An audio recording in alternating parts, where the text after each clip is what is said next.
Baik, kita mulai sambil menunggu yang lain ya. Bismillahirrahmanirrahim. Assalamualaikum warahmatullahi wabarakatuh.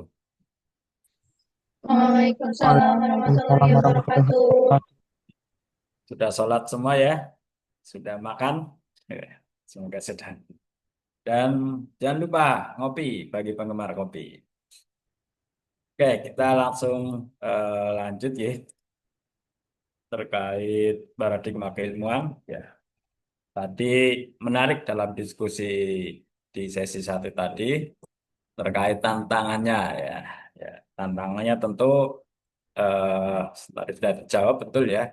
Pertama tentu ada pada SDI-nya ya, sumber daya insaninya apa kemudian sistemnya ya yang perlu dibangun. Kalau kita lihat eh, dua apa dua kementerian terakhir ya dengan kurikulum K13, kemudian ada kurikulum Merdeka. Ya, kementerian sekarang tidak membuat kurikulum Merdeka, tetapi melakukan penguatan dengan pendekatan deep learning gitu ya. Pembelajaran yang mendalam. Nah, artinya kita umat Islam dalam konteks Indonesia itu mayoritas lebih prefer memilih banyak-banyakan hafalan, banyak-banyakan hatamnya, Arabnya ya. Tapi tidak ada tradisi untuk deep learning tadi, memahami Al-Quran secara mendalam, ya. Terjemahnya, tafsirnya, ya. Yang padahal ya mukjizat Al-Quran itu letaknya ada di Hudal lil Mutakin ya, sebagai petunjuk. Ya, kalau kita ingin tahu petunjuknya ya harus baca terjemahnya. Ya kecuali kalau kita pandai berbahasa Arab.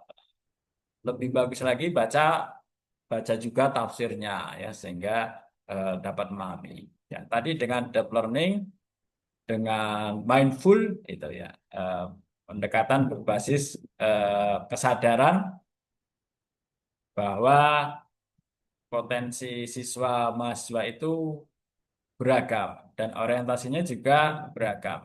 Tidak bisa dipaksakan satu hal untuk seluruh siswa atau seluruh mahasiswa. Ada pilihan-pilihan ya. Nah, makanya sekarang dibuka lagi ya kelas IPA, IPS ya yang tadinya dihilangkan. Kemudian setelah mindful ada meaningful ya, memahami secara mendalam. Ya pesan-pesan Tuhan tadi. Ya misalnya ya kita bicara surah Al-Maun. Ya mungkin kita semua sudah hafal ya. Tapi apa kita sudah tahu terjemahnya? Lebih jauh lagi apa sudah tahu tafsirnya? Lebih jauh lagi apa sudah mengamalkan? Apakah kita sudah menyantuni anak yatim, memelihara fakir miskin? Disitulah poinnya ya. Oke, paradigma keilmuan eh, tadi dari eh, mahasiswa saya kira sudah baik ya, sudah baik sekali. Pertama tadi mencoba ya terkait dikotomi ini. Jadi di masa tahun 113 tahunan lalu lah ya, sekitar 1912 Masehi, ada dua corak model pendidikan di Indonesia. Ya, yang satu pendidikan yang diselenggarakan oleh Belanda hanya belajar umum. Kemudian satu lagi pendidikan yang diselenggarakan oleh orang-orang pribumi, hanya belajar agama pesantren. Disinilah Ahmad Dahlan menginisiasi, ya, menggagas untuk mencetak SDM yang unggul berkarakter, ya tidak cukup hanya belajar agama, tidak cukup hanya belajar ilmu umum, harus belajar dua-duanya. Ya, dalam bahasa kita hari ini ada integrasi. ada interkoneksi. Ya, sehingga ke depan ya bukan hanya sekedar ada ada makul AIK, ada makul keperawatan, tapi bagaimana makul AIK dan keperawatan ini terintegrasi, terkoneksi ya. Ketika dosen keperawatan berbicara teori keperawatan, kemudian dia memasukkan nilai-nilai universal terkait Islam. Yang beragama Islam ya dimasukkan nilai-nilai tauhid, nilai-nilai kemanusiaan, keadilan, ta'awun, tolong menolong. Itu juga sebaliknya, ya, dosen AIK ya juga eh, bisa ya memasukkan nilai-nilai itu ke dalam materi-materi keperawatan ya, bisa secara langsung maupun tidak langsung dengan apa saling terkoneksi antar keilmuan tadi, antar teacher tadi. Ya, ini perbedaannya tadi eh, kalau konteks Indonesia diawali tahun sebelum 1912 ya. Sekarang sudah biasa ya. Dulu ketika Ahmad Dahlan menggagas ini, sekolah yang belajar ilmu umum dan agama ya dicemooh, bahkan dikafir-kafirkan karena Ahmad Dahlan mengajarkan ilmu umum yang diajarkan oleh penjajah, oleh Belanda. Bahkan mengajarkan musik ya, biola, ya itu dianggap kafir. Tapi sekarang sudah tidak. Ya. Bahkan dalam Muhammadiyah ya bermusik itu ya al aslu fil muamalah alibah. Hukum asal dasarnya adalah boleh. Ya. Bermain musik itu boleh. Ya. Sampai hatta ya dulu ala dalil tahrimi. Sampai ada dalil yang mengharamkannya. Mengharamkannya apa? Ketika musik itu mengajak kita kepada kemungkaran, kemaksiatan, melalaikan kita dari kewajiban, itu berubah. Tapi ada juga saudara kita Muslim seperti Salafi, pokoknya musik itu haram, apapun bentuknya, ya. Walaupun isinya baik, itu diharamkan. Tapi mungkin tidak semua Salafi ya. Ya, kadang-kadang ada Salafi fundamentalis gitu ya, ada yang moderat dan ada yang kecenderungan liberal gitu. Implikasinya apa? Eh, Dikotomi ini kalau apa dibiarkan, implikasinya maka hanya menghasilkan manusia-manusia yang setengah jadi ya, atau tidak utuh, tidak kafah. Mungkin dia sangat menguasai ilmu umum, tapi ketika tidak ada nilai-nilai agama, akhlak, etika, moral, ya dia akan bengis, ya, akan luar biasa. Bahkan beberapa waktu yang lalu kita eh, dapat berita itu ya, ada seorang dokter spesialis kandungan melakukan pelecehan seksual kepada pasiennya. Ya, eh, ini kan sebenarnya sulit diterima akal sehat ya. Bagaimana seorang dokter, apalagi spesialis, itu kan seorang intelektual ya, seorang ilmuwan, tapi bisa eh, tergoda itu ya. Bahkan ada netizen yang nakal itu ya.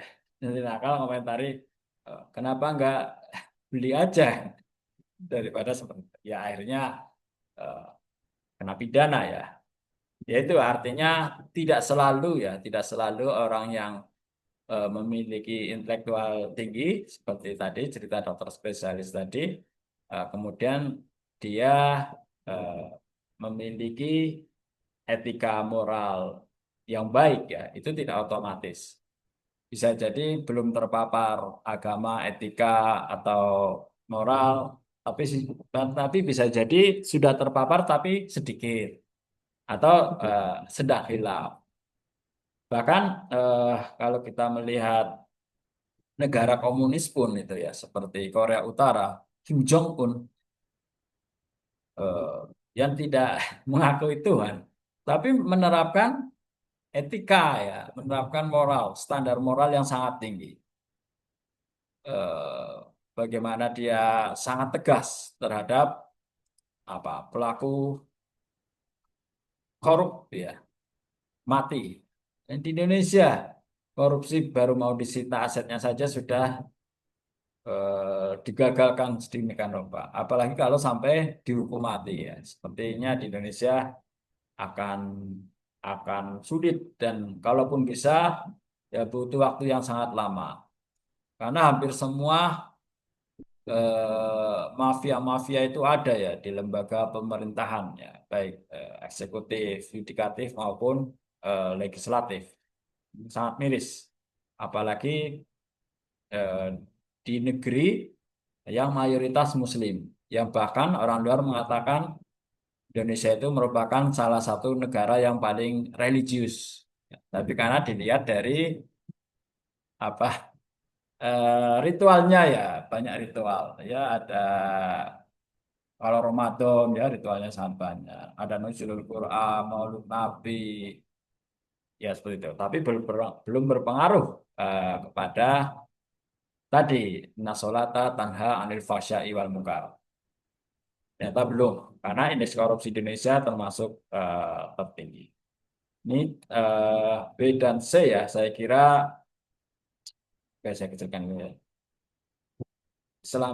Islamisasi ilmu dan pengilmuan Islam ini tentu yang paling substantif ini adalah memasukkan nilai-nilai universal, nilai-nilai Islam yang universal, yang diterima ya eh, secara umum gitu ya. Ya nilai tadi ya, nilai keadilan, kesetaraan, hak asasi manusia. Itu kan ada eh, Pancasila, Undang-Undang Dasar 45 itu ya sangat sangat Islam. Integrasi keilmuan. Nah, saya kira tadi sudah ya. Oke, langsung ke sini. Oke, ilmu modern tidak akan dapat berdiri sendiri. Ya, tentu kita sudah merasakannya ya, sudah menjadi realitas sosial, realita kehidupan. Ya, misalnya ya, ilmu keperawatan tidak akan dapat berdiri sendiri. Dia butuh ilmu, disiplin ilmu yang lain ya. Misalnya teknologi, ilmu agama juga penting ya, karena mengajarkan etika, moral, akhlak, yang kemudian kita tahu di setiap disiplin ilmuwan modern, nah, itu pasti ada etika ya, ada normanya ya, ada etika bisnis, etika keperawatan, etika profesi dan lain sebagainya. Ilmu modern, ilmu sosial atau humaniora atau ilmu apa saja ya, termasuk keperawatan, tidak akan maju manakala ia mengkotakan dirinya sendiri. Ya bahkan termasuk agama, ilmu agama tidak akan maju ya, kalau mengkotakan dirinya sendiri. Ya misalnya ilmu agama kok nggak mau menerima ilmu IT ya, teknologi informasi. Ya sulit ya menjadi maju. Misalnya kita dalam menentukan waktu sholat. Kalau kita tidak menggunakan astronomi, ilmu astronomi, tidak menggunakan teknologi, ya akan sulit sendiri. Karena dengan ilmu astronomi, dengan teknologi, selain akurat, ya perhitungannya itu juga kita dimudahkan dengan download aplikasi jam sholat, ya seperti kalau Muhammadiyah masa namanya MASA. Kita kan tidak perlu melihat waktu sholat keluar atau melihat bayangan kita atau menunggu azan, itu nggak perlu karena bisa jadi muazin itu telat, ya. Bisa jadi apa tidak ada azan ya karena kebanyakan setingkat muazin imam itu belum ada salary ya, belum ada ya sekedar transport ya. sehingga dia tenggelam ya. Tenggelam dalam kesibukan mencari urusan perutnya. Nah, jadi dengan aplikasi kita tahu waktu masuk ke sholat, ya, seperti tadi kita kuliah di sesi satu, kita tahu zuhur hari ini jam 11.29. Tidak perlu nunggu azan baru selesai. Tapi kita tahu, oh 5 menit lagi mau azan, kita break dulu yuk, kita persiapan untuk wudhu dan lain-lain. Ya inilah ketika eh, kita tidak mengkotakkan diri kita, ilmu kita dengan ilmu-ilmu yang lain. Belajar keperawatan, perlu juga belajar agama, belajar teknologi, bahkan belajar bahasa ya, perlu bahasa ya, ya terutama Inggris ya. Kalau ya mudah-mudahan bisa lanjut kalian semua ke S2, S3 dengan beasiswa. Minimal perbaiki TOEFL-nya ya sampai 330. Itu banyak beasiswa full dari luar negeri. eh, Ya syaratnya itu ya. Ya paling nggak 550 TOEFL-nya. Kemudian ya untuk menguatkan argumen tadi, ini disampaikan oleh Albert Einstein, seorang ahli fisika dari Jerman, seorang pencipta teori relativitas dan mendapatkan Nobel tahun 1931. Beliau mengatakan, science without religion is lame, lumpuh. Pengetahuan tanpa agama akan lumpuh. Pengetahuan tanpa etika, tanpa moral, tanpa norma akan lumpuh dengan sendirinya. Ya akan ditinggalkan. Sepintar-pintarnya orang tidak punya etika, norma, akhlak, moral akan ditinggalkan. And religion without science is blind. Tapi agama tanpa sains juga akan buta ya. Karena itu Nabi mengatakan al ilmu nurun. Ilmu itu adalah cahaya. Cahaya itu akan menerangi sehingga memudahkan kita melihat. Kita jadi tidak buta. Ya. Ya, kalau kita beragama tanpa ilmu, ya agama kita akan semakin tidak menarik bagi orang lain dan akan tidak solih likuli zaman wal makan. Ya, tidak akan relevan sesuai dengan zaman dan tempat. Ini ada ya pembahasannya di AIK 3 ya terkait mana wilayah purifikasi yaitu ibadah dan akidah, mana wilayah dinamisasi yaitu muamalah duniawiyah. Ya justru kita harus melakukan inovasi. Boleh melakukan sesuatu yang tidak sama dengan dilakukan Nabi, tapi dalam atau di luar ibadah mado atau di dalam amalah duniawiyah. Yang justru harus kita melakukan inovasi ya, melakukan dinamisasi sesuai perkembangan zaman. Ya, seperti kata Nabi ya, antum a'lamu bi umuri dunyakum. Kamu lebih tahu urusan dunia. Oke, tinggal 2 slide sepertinya ya. Oke. Ini ada sebuah buku ya menarik. Saya nggak tahu sudah ada PDF-nya atau belum. Saya juga baru baca apa ya abstrak gitu loh ya. Kebermanfaatan ilmu tidak hanya dalam ranah kehidupan akademik, seperti menulis karya ilmiah, ya. Seperti nanti kalian menulis eh, apa skripsi, ya. Ya, di tempat lain boleh tidak menulis skripsi, asal publikasi jurnal. Tapi biasanya lebih berat ya publikasi jurnal. Terutama kalau jurnal internasional yang sudah terakreditasi.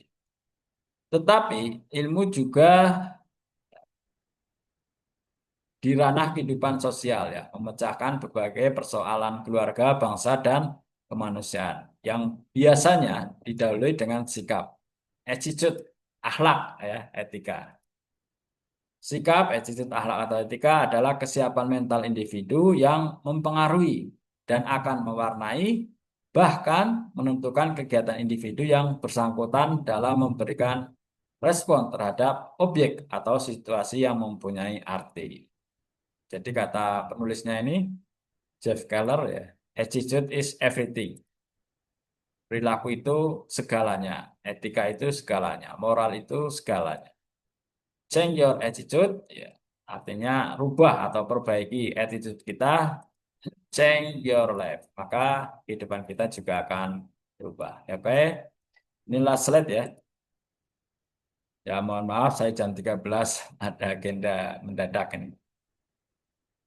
Integrasi ilmu secara kafah. Kita perlu melihat ke belakang, tetap status quo. Kolum kadim itu pertanyaan lama atau ilmu lama. Integrasi. Atau kita perlu melihat ke depan, melakukan perubahan. Jadi ini guru besar dari UAD ya, Prof. Siswanto ini membuat teori. Integrasi menurutnya sudah tidak relevan, tapi yang relevan adalah resiprositas. Ya, boleh-boleh saja lah ya.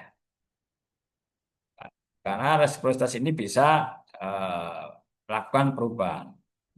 Ini masih dari beliau ya, Prof. Siswanto. Ilmu bukan hanya untuk ilmu, ya, bukan hanya science for science. Ilmu harus memberi manfaat untuk keluarga, bangsa, dan kemanusiaan. Science for family, nationalism, dan humanism. Ya, ketika saya mengerjakan disertasi itu ya, syaratnya harus inklusif dan solution for humanity. Disertasinya harus inklusif, tapi juga menjadi solusi bagi kemanusiaan. Ya, ya seperti itu. Sekarang kita lebih dimudahkan ya dengan adanya AI, ya kita bisa apa diskusi dengan AI ya, bisa ngobrol dengan AI. Sebagai alat bantu itu luar biasa. Tapi tetap yang utama adalah akal kita yang diciptakan Allah, yang kita yakin sesungguhnya jauh lebih hebat daripada AI ya. Cuman kita malas mengasahnya ya. Kurang apa? Kurang mengasahnya. Ibarat pisau, otak kita kurang landep. Ya, karena kita kurang membaca, ya, eh, kurang diskusi dan lain sebagainya. Boleh dicek itu, ya, googling minat membaca di Indonesia ya termasuk terendah. Padahal kita umat Islam mayoritas. Kita mengaku beriman kepada Al-Quran. Nah, yang wahyu yang pertama turun, Iqra, bacalah. Tapi budaya membaca belum menjadi apa habitus, belum menjadi habit, ya, belum menjadi budaya, ya, sehingga perlu dipertanyakan ya keimanan kita kepada Al-Quran.